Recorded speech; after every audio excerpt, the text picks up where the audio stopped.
কি প্ৰতিভাৰ গৰাকী নাছিল তেওঁ, যেন আছিল এটি উদিত দগমগীয়া নবাৰুণ। আজি সেই স্নিগ্ধ শীতল কৰি চিৰদিনৰ বাবে শুই পৰিল এটি উজ্জ্বল জেউতি।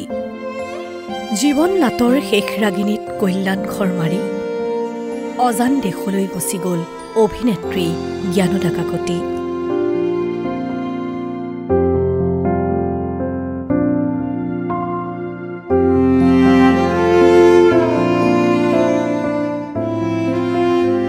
নব্বৈ বছৰ বয়সত অসমৰ সাংস্কৃতিক ক্ষেত্ৰখন উকা কৰি চিৰবিদায় ল'লে জ্ঞানদা কাকতিয়ে।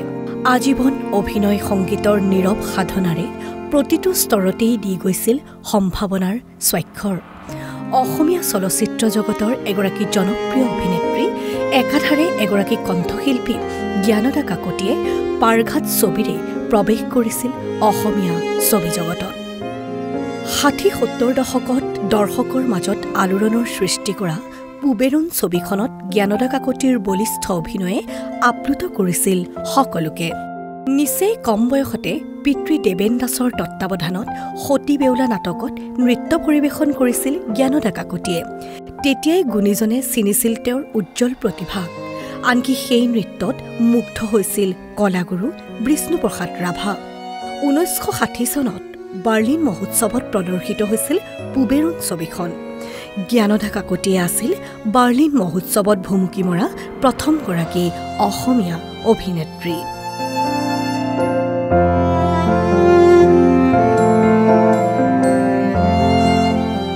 তেতিয়াৰে পৰা কোনোদিন আৰু পাছলৈ ঘূৰি নোচোৱা জ্ঞানদা কাকতিয়ে অভিনয় কৰি গৈছিল পিয়লি ফুকন, সৰাপাত, লখিমী, ৰঙা পুলিচ, চাকনৈয়া, প্ৰথম ৰাগিনী, পুৱতি নিশাৰ সপোন, নৰকাসুৰ, শেষ বিচাৰ আদি বহু ছবিত। সেই সময়ৰ জনপ্ৰিয় ছবিসমূহত কৰি গৈছিল মন পৰশা অভিনয়।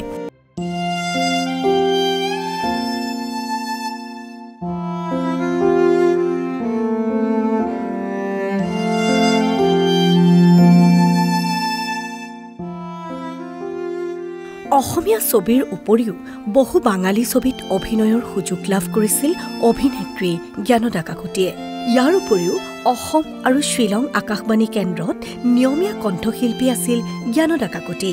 তেওঁৰ কণ্ঠতেই বাণীবদ্ধ হৈছিল ঔ বৰ্ণৈ, হিয়াহীনা কবিপ্ৰিয়া, কাষত কলচী হালিজালিৰ দৰে বহু শ্ৰুতিমধুৰ গীত।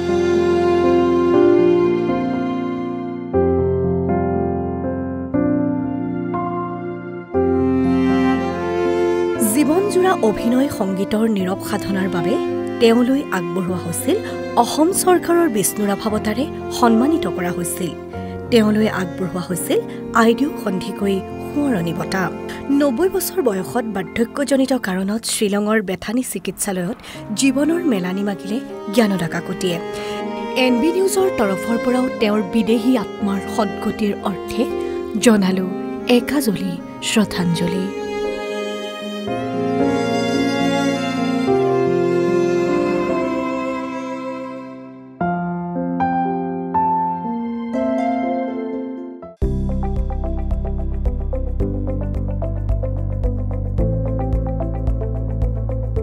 NB নিউজ, সহজ সৰল ভাষাত নৱভাৰতৰ কথা।